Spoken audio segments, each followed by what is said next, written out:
Bonjour, Gracieuse Robert en ligne pour faire un retour de lecture sur J'ai toujours cette musique dans la tête de Agnès Martin-Lugan.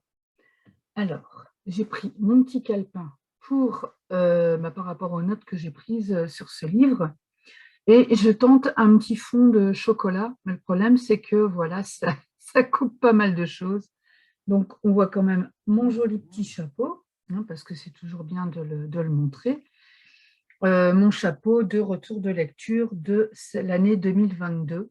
C'est vrai que ça coupe quand même énormément de choses. Alors, par rapport au résumé du livre, donc, Yanis et Vera ont la petite quarantaine et tout pour être heureux. Ils s'aiment comme au premier jour et sont les parents de 3 magnifiques enfants.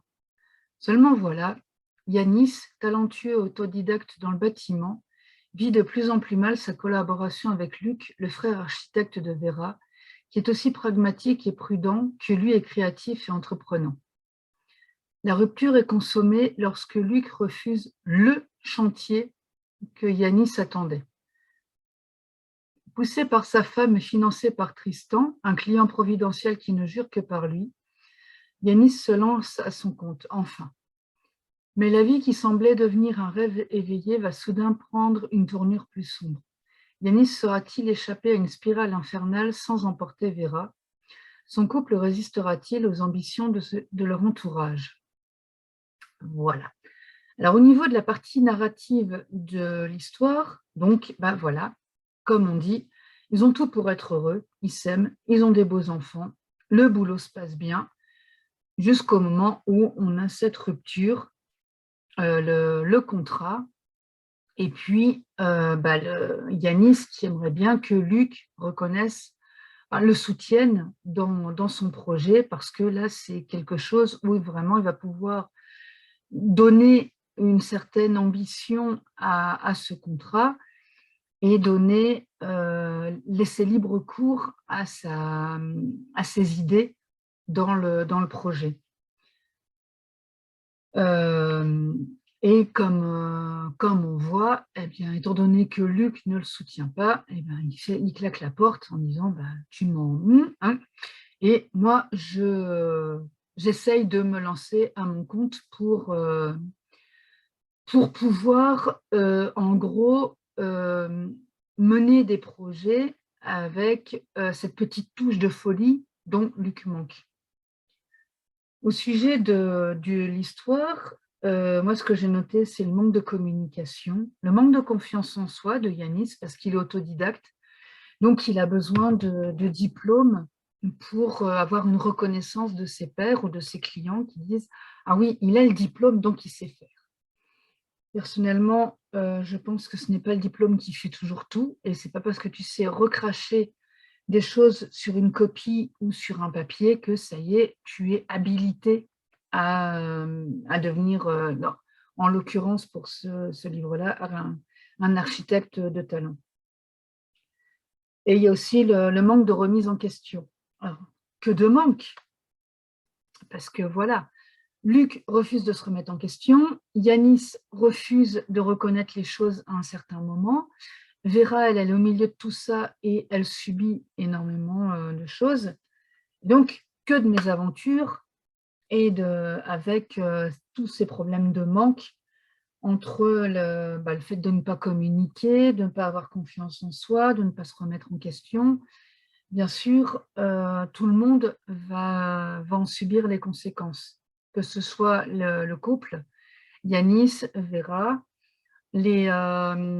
Luc, la famille, les amis, les enfants aussi, bien sûr, parce que les enfants ne vont pas forcément comprendre pourquoi papa se comporte comme ça, pourquoi ils se disputent autant. Et il va falloir après savoir dialoguer par rapport à tout ça, et essayer aussi de maintenir les enfants dans une certaine stabilité. Alors, au niveau des éléments du récit, tout part de ce clash avec le patron qui est en même temps le beau-frère. Le mélange est-il astucieux? Travailler en famille, ce n'est pas toujours simple.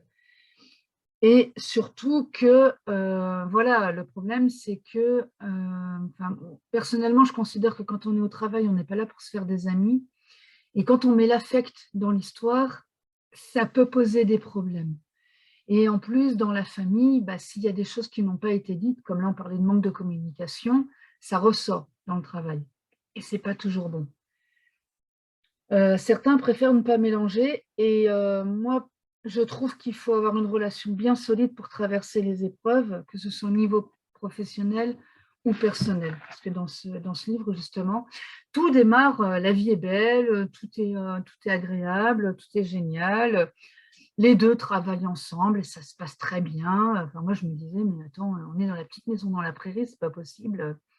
Jusqu'au moment où il y a ce clash. Et là, les Athéniens s'atteignirent, comme on dit. Et là, ça commence à changer beaucoup de choses. Petite pause technique. Donc, au niveau des personnages, alors, le côté le plus compliqué pour tout ça, c'est de ne pas raconter l'histoire. Parce que, bien sûr, voilà, il y a un clash avec Luc, parce que ça, bon, bah, c'est dit dans le résumé, mais il y a d'autres choses autour. Et donc, qu'est-ce que j'ai mis? Ah oui, j'ai mis que j'allais survoler un petit peu les personnages. C'est volontaire parce que bah, sinon, ça me fait raconter un peu trop, donner un peu trop de détails dans l'histoire. Et bien sûr, ce n'est pas le but. Le but étant de te donner, lecteur, lectrice, envie de lire l'histoire et après de dire « Ah bah oui, moi aussi j'ai pensé ça » ou « Moi aussi j'ai aimé ou pas aimé », voilà. Mais pas de dire « Ah bah oui, Charlotte, elle a fait ça et tout, et c'est passé ça. » Non. Mais voilà, donc nous avons l'amie de Vera, Charlotte, qui est excellente. Alors elle est assez trash, hein, mais elle est une copine qu'on a parfois envie de gifler et parfois envie d'embrasser. Elle est très humaine. Moi, je l'ai beaucoup aimée. Donc, on a aussi Luc, le frère, qui lui est plutôt… Alors, moi, je devais donner une image de Luc, c'est plutôt le moine. Voilà.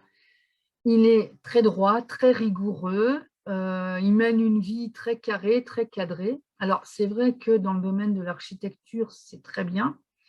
Quand tu travailles avec un mec comme Yanis, qui lui a un peu tendance à partir dans tous les sens et tout ça, c'est vrai que c'est bien aussi d'avoir quelqu'un qui remet l'église au milieu du village. Mais personnellement, je trouve que ça peut être un petit peu lourd quand même. Voilà, ça n'est que mon avis. Nous avons donc Vera, alors, qui est à plusieurs casquettes, la maman, l'épouse, la femme.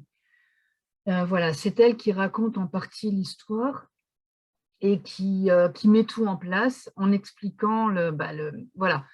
On est à ce moment-là, donc tout se passe bien, on est heureux, on a notre appartement, mon mari travaille avec mon frère, ça se passe bien, mais ils ont un conflit au niveau professionnel et du coup, ce conflit a des conséquences au niveau personnel. Ce qui est dommage aussi, c'est que Ben subit et supporte beaucoup de choses et du coup, bah, ça, comme je disais tout à l'heure, ça se répercute aussi sur le reste de la famille et notamment sur les gamins.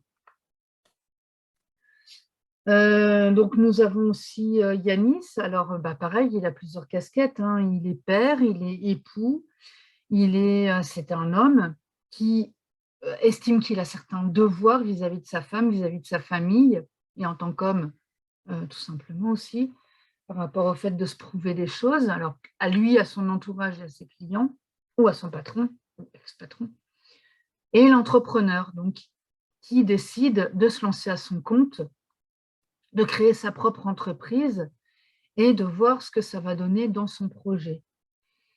Et nous avons donc Tristan, le philanthrope, le client qui permet à Yanis de se lancer parce qu'il lui dit, écoute, moi je trouve que tu as du talent et que tu devrais mener ce projet à bien, mais tout seul. Donc, je t'aide à financer ton entreprise, je te donne les fonds pour aller jusqu'au bout de ton projet. Maintenant, c'est vrai que cet homme qui surgit de nulle part, moi, je me suis posé quand même pas mal de questions vis-à-vis de lui en me disant, mais attends, il est amoureux d'Yanis, il est amoureux de Vera, il quoi? Qu'est-ce qu'il veut? Il est trop beau pour être honnête. Je suis d'accord avec Vera, il est quand même un peu trop beau pour être honnête. Yanis, il a tendance à s'emballer pas mal, mais est-ce qu'il s'emballe parce que cet homme est réellement sincère dans ce qu'il propose? Est-ce que vraiment, voilà, il y a eu un coup de foudre professionnel et ça fait qu'il a envie d'accompagner Yanis dans son projet, ou est-ce qu'il a d'autres idées derrière la tête? Voilà. Au niveau de mon avis par rapport à ce livre, je suis un peu partagée parce que, je ne peux pas dire que je n'ai pas aimé, mais il y a des choses qui m'ont un peu dérangée. Alors, moi, en tant que lectrice, il y a certains choix de titres de chapitres qui m'ont dérangée. Pardon. Je sais que je suis un peu pointilleuse sur certains détails, mais pour moi, si on donne un titre de chapitre, il a une raison, il a un rôle. Et donc, si on donne un titre de chapitre, ça va m'aiguiller dans ma lecture. Donc, c'est le côté un petit peu pointilleux parce que si tu me dis, voilà, je sais pas moi, la crise, je m'attends à lire dans le chapitre une crise. Logique. Et par moments, j'ai trouvé que les titres des chapitres n'étaient pas forcément bienvenus par rapport à ce que je lisais après. L'histoire, la manière d'écrire m'a donné l'idée d'une new romance avec deux points de vue différents. Alors j'ai dit oui, mais pourquoi pas? Parce que c'est pas vraiment le code habituel, ça m'a un petit peu perturbée. J'ai eu un peu de mal avec les points de vue parce que, donc, comme je disais, il y a un moment c'est Vera qui raconte, il y a un moment c'est Yanis. Moi, j'avais un petit peu de mal à me repérer entre Vera et Yanis. J'ai un peu confondu, en disant mais ils parlent un peu de la même manière. Donc, et c'est vrai que pour personnellement avoir écrit aussi comme ça une histoire, donc dans ma vie en blog, où il se passait, je racontais la scène et après cette scène, elle était racontée par la protagoniste. Et j'ai eu parfois le reproche comme quoi il y avait des répétitions. Et là, c'est ça aussi, c'est un exercice qui est assez compliqué parce qu'en fin de compte, on a les deux personnages qui racontent la scène, mais selon leur propre point de vue. Et par moments, peut-être qu'ils ont le même point de vue quelque part. Donc voilà. Maintenant, ça n'enlève en rien la qualité de l'histoire et la qualité de l'écriture parce qu'il y a quand même pas mal de leçons à tirer des choses, notamment, comme je disais, par rapport au manque de communication, par rapport au fait que quand on s'énerve, d'accord, mais il y a peut-être un moment où il faut aussi essayer de faire un pas vers l'autre pour dire, écoute, voilà, je me suis bien énervée, je me suis bien fâchée, mais je n'ai pas envie qu'on va se fâcher. Ou je trouve que tu vas droit dans le mur, fais attention à toi et voilà, relancer une petite bouteille à la mer ou pour relancer un petit contact pour dire écoute, je m'inquiète pour toi, est-ce que ça va et tout, plutôt que de fermer vraiment la porte. Quelque part, c'est vrai, quoi, c'est réaliste. Quand on est fâché contre quelqu'un, on peut avoir tendance à dire écoute, c'est à lui de faire le pas, c'est pas moi qui fais l'effort. Pas toujours une bonne idée. Donc, c'est une petite histoire sympa qui se lit comme ça pendant un week-end sous un plaid avec un thé à la main. Et je dirais que c'est à recommander à ceux qui aiment les histoires qui finissent bien et à ceux qui aiment bien les petites lectures doudou, voilà, une lecture qui fait du bien après une lecture plus difficile, quelque chose qui est assez lourd et on a besoin de passer à autre chose comme ça tranquillement. C'est un petit roman qui passe bien, quoi. Voilà. Je te remercie de ton attention et je pense que ce n'est pas forcément une expérience très concluante de jouer avec un fond. Je ne pense pas que je le ferai encore une autre fois. Tu peux rester pour avoir ma présentation complète et savoir tout ce que je fais. Moi, je te dis à très bientôt. Lecteur, lectrice, maintenant que tu as bien écouté la vidéo, je vais me présenter quand même, c'est toujours utile. Gracieuse Robert, donc une autrice hybride, mi-auto-éditée, mi-éditée, qui a donc écrit Ma vie en blog 1 et 2, deux romans feel good, en auto-édition. Les voyages forment la jeunesse, en auto-édition aussi. Donc l'histoire d'une femme qui essaie de sauver son couple en partant en voyage. Un recueil de gracieuses notices et de récréatures, gracieuse tribulation d'une brouette et gracieuse tribulation d'une fourchette. Je réalise aussi des interviews d'auteurs pour vous permettre de les découvrir sous un autre angle. Des horoscopes, comme tu vois, des retours de lecture.